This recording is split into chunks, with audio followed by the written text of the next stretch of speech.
last lesson, we discussed about third cinema and what it comprises.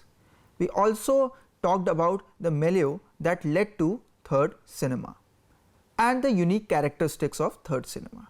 In today's lesson, we will talk about a new theory called auteur theory, the origin of this theory and what the original theory was as proposed by film critic Andrew Cyrus.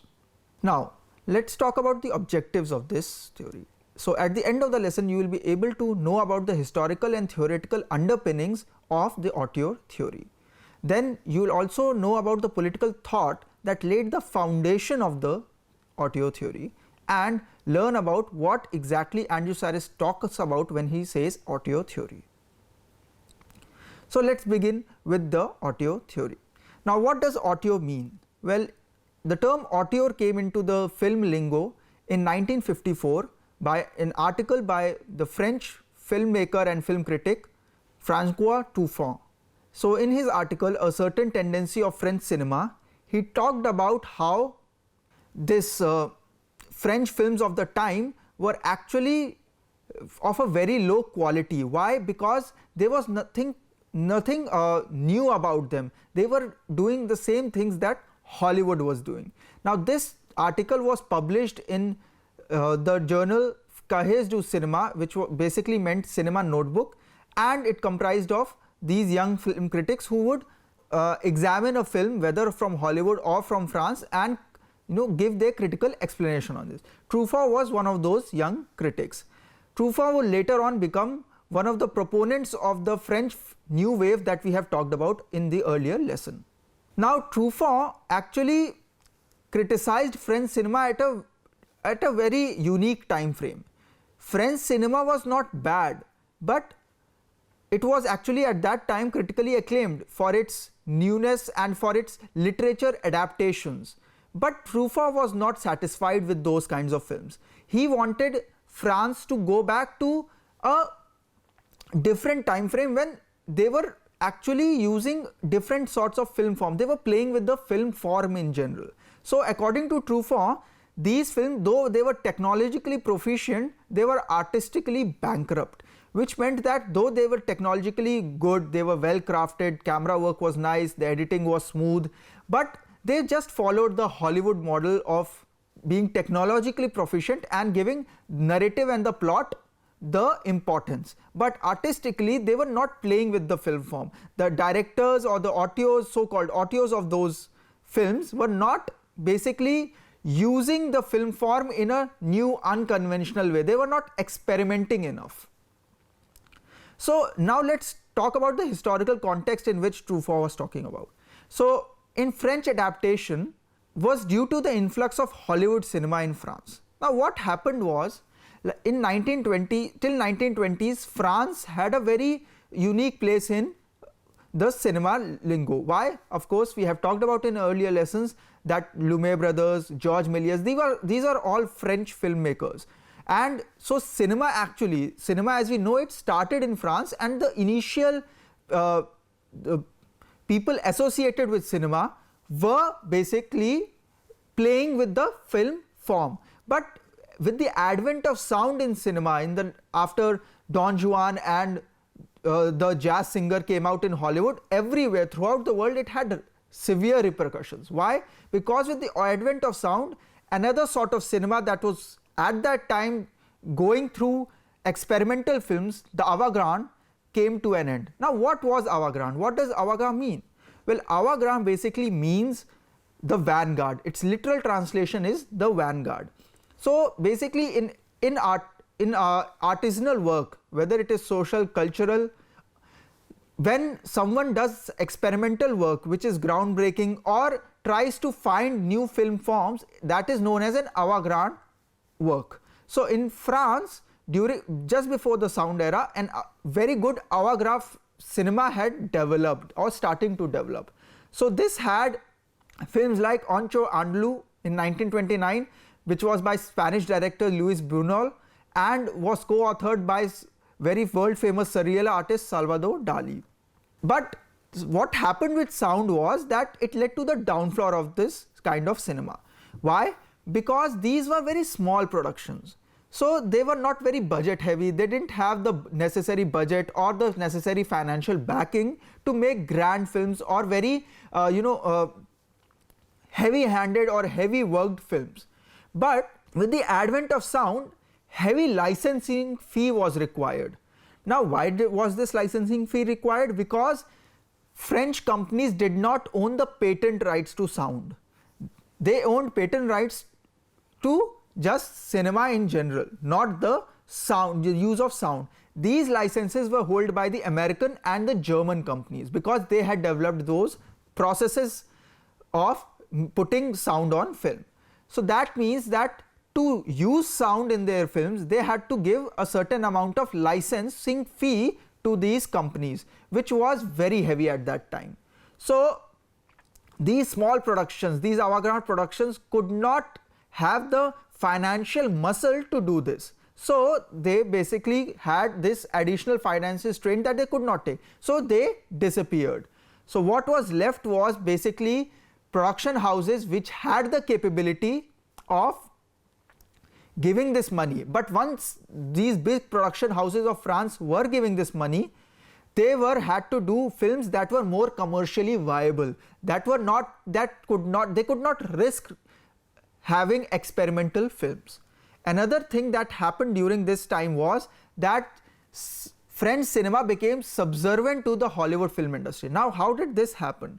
Well, when this avant-garde film declined, Hollywood studios moved in. Now in silent era, there was no language barrier. So whatever Hollywood films we used to get produced would be just changed the titles, intertitles that they used and put it in a different language, and that could be shown in Germany or in France or in Italy or wherever they wanted. But now with the advent of sound, language barriers had developed. So now Hollywood, in order to keep its international market alive, shifted its international production to France, which was at that time a cultural hub. Now in France, what they did was they did not create new Hollywood or new type of cinema for France or for the world. No, what they did was the shot by shot repetition of the films made in Hollywood were done in these French studios. So the shot were the same, only maybe sometimes they would change the actors for language reasons. Otherwise they would even keep the actors and would just create it in different languages. And so if it was shot in France, they would shoot the exact same copy of their Hollywood film in France and even use the same set design, the same sound, the same music, everything except for the language in the dialogues. So they were just copies of Hollywood films. But then these were marketed to the French audience, and this had a long impact. Why? Because it created a shift in the audience psyche as to what to expect of cinema. So this changed the expectation of the audiences. What cinema is changed for the audiences, and this remained unaltered till the mid 1930s, when a new movement called poetic realism started. Now poetic realism was, the chief proponent of poetic realism was Jean Reno, a very famous French film director. Now what was poetic realism? Well, poetic realism can be found in the best examples of films of Jean Reno.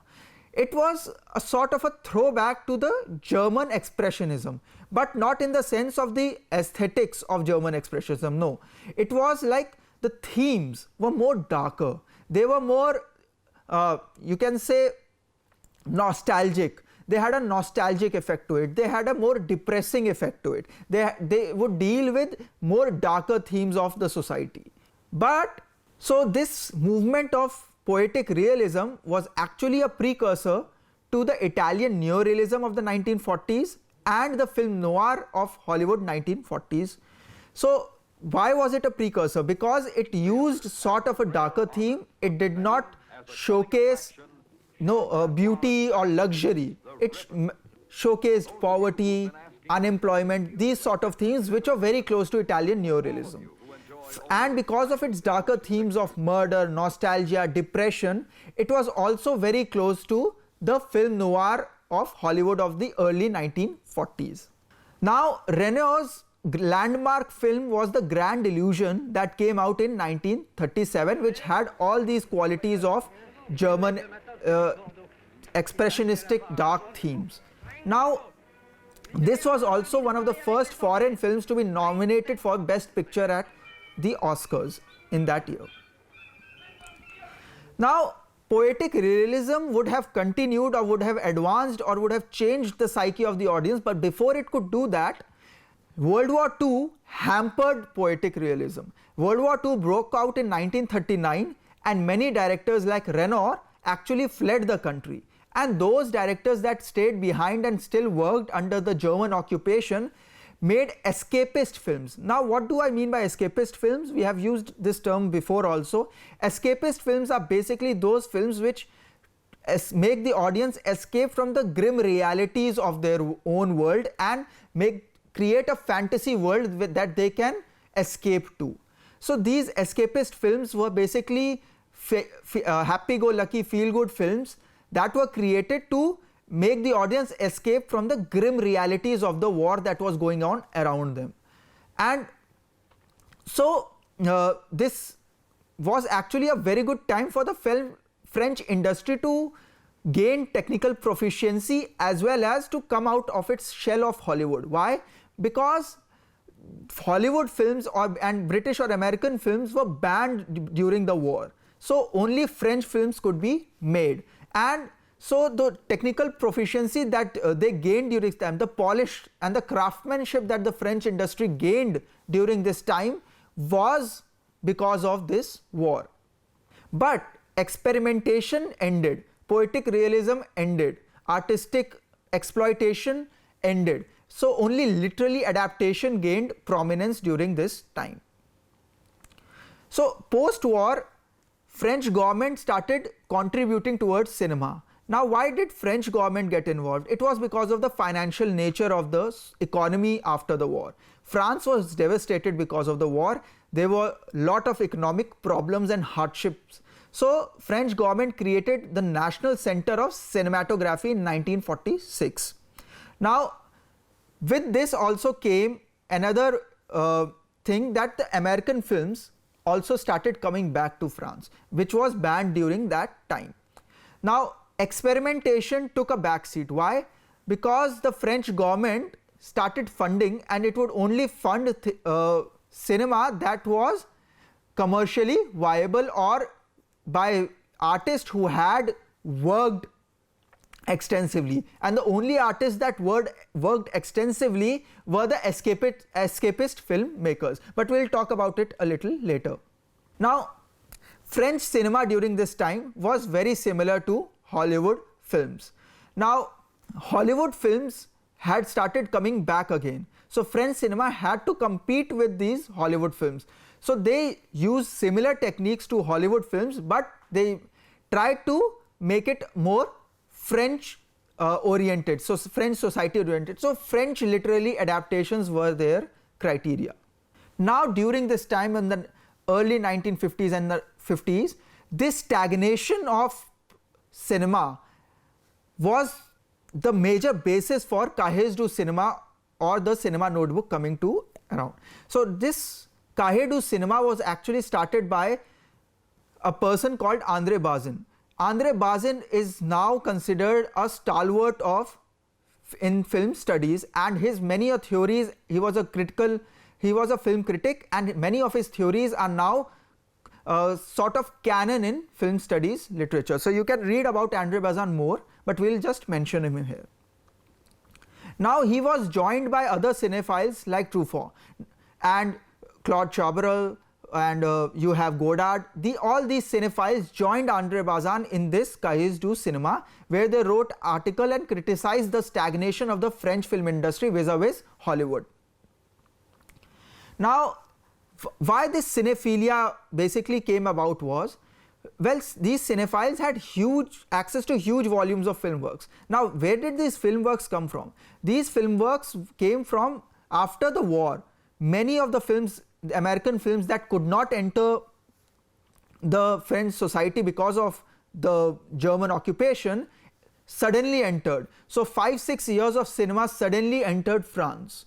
So because this 5-6 years of cinema entered France, and then older films that were also banned and the new generation had not seen, like Salvador Dali films or Brunel films or The Passion of Joan of Arc, these type of films that were not shown to the newer generations, suddenly those films also came to the forefront. So the avant-garde films also came to the forefront. So these cinephiles, cine lovers fell in love with these films, and in light of these older avant-garde films, they started criticizing the current works of their time, the contemporary French cinema. And this also came from the disillusionment of the French financing model. Now these film critics, these young people were film lovers, so they wanted to make films. They never wanted to criticize films, but they had to start with film criticism because the government grants went to the directors that had long records of work, and the persons with long records of work were the persons who had worked under the German occupation making escapist films, like I talked about just earlier. And these young filmmakers did not have such a track record, so they did not get the government grants to make their own films, and if they entered the film industry and worked under these directors, they got frustrated because of the stagnation and the thought process. For them, these filmmakers, these what Truffaut calls metteurs en scène, or the stage setters, did not know how the film actually works and what cinema actually is. Now this is from where the formation of the auteur theory begins. Now the essay that I talked about in the earlier part of this lecture, the essay written by Truffaut was just an essay in France, but for American film critics like Andrew Cyrus, it became a sort of a foundation to make a new theory as to judge a quality of a work or a quality of a film.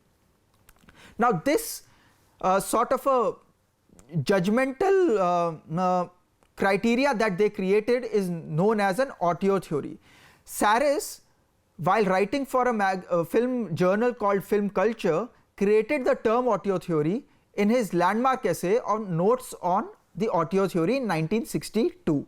So in 1954, Truffaut writes this article which talks about auteurs, and the auteur theory comes into being in 1962 by Andrew Cyrus. So Andrew Cyrus is the person who purports the auteur theory.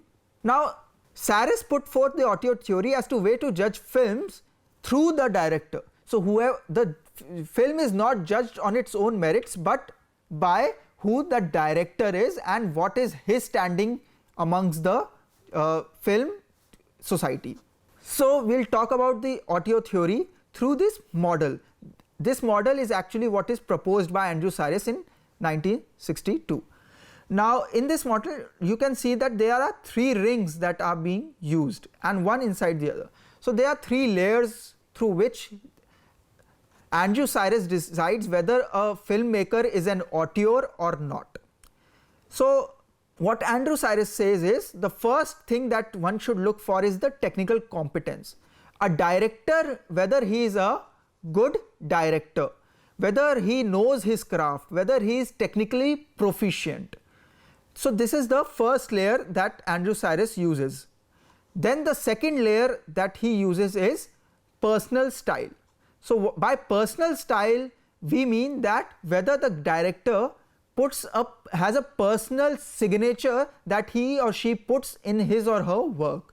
There is this personal style actually comes from Astruc and his 1950 article talking about the camera stylo or the camera pen. So in that, which we have talked about even in the French New Wave lecture. So according to the camera stylo, every good director will have a personal statement, a personal visual style, just like a writer has his or her own style while writing a novel or an article. So the camera becomes the pen for a good auteur. So that's where Andrew Cyrus takes his personal style criteria. So according to him, the auteur of the film, the director of the film, will have a personal trademark that he or she will use in his or her film. The third criteria that Andrew Cyrus used is interior meaning. Now, what do we understand by interior meaning? According to Saris, interior meaning is basically the tension that arises when between a director and the film form. When the director wants to put forth some of his idea or her idea into the film, and the structure of the film form and the tension that it creates, how to mold that structure, particular structure of the film form, is where the interior meaning comes. So there is a subtext, there is subtext to a film, but there is an interior meaning as to what the director was trying to say by using this or this particular film form. So if the director is moving from, is going from left to right using a pan instead of a cut between a scene, then what is the basic hidden meaning that the director is trying to utilize? Or if the director goes, if the in a film it goes from a tint of sepia to a tint of monochrome, what is the director trying to say? So they would go for trying to decipher the interior mind of the director, and if those kind of rich textness is there where a person can go inside a auteurs film and do that, then that film and that director is an auteur. So based on these three criteria, Andrew Cyrus came with a list of things that belong to the pantheon of the directors who belong to the pantheon of the auteur. So these are the list, as you can see in this thing. They are Ophues, Renoir, Migogici, Hitchcock, Chaplin, Ford, Wells, Dreyer, Rossellini, Murnau, Griffith, Sternberg, Eisenstein, von Steinberg, Brunel, Bresson, Hawks, Lang, Flaherty and Vigo. Or some of these we have mentioned in our previous lectures, some of them will be mentioning in our coming lectures, but these were the basic people according to Cyrus till 1962 who were belong to the pantheon of the auteur. They were good enough to be called an auteur instead of just being a director. Now these were basically masters. Now according to Cyrus and the auteur theory, or the auteur theory by Cyrus, because these directors were good, so all the films that they made were also good enough to be studied as genius work. So they were masters of cinema. Because they were masters of cinema, so all their films, no matter what they did, was also masterful. And this later will create problems. We'll talk about this more in the next lecture. So in summary, what we have learned today is the different eras in the French film industry. We learned about the political landscape that led to the Cahiers du Cinema and the young film critics, and from there how the theoretical underpinnings were made by Truffaut for the development of auteur theory by Andrew Cyrus in the US. In the coming lesson, we'll talk about the critique of the auteur theory and how it was criticized, and because of that critique, how it evolved, the auteur theory evolved over the years, and also look at the prominent work of some of the auteurs mentioned in this lecture. Thank you.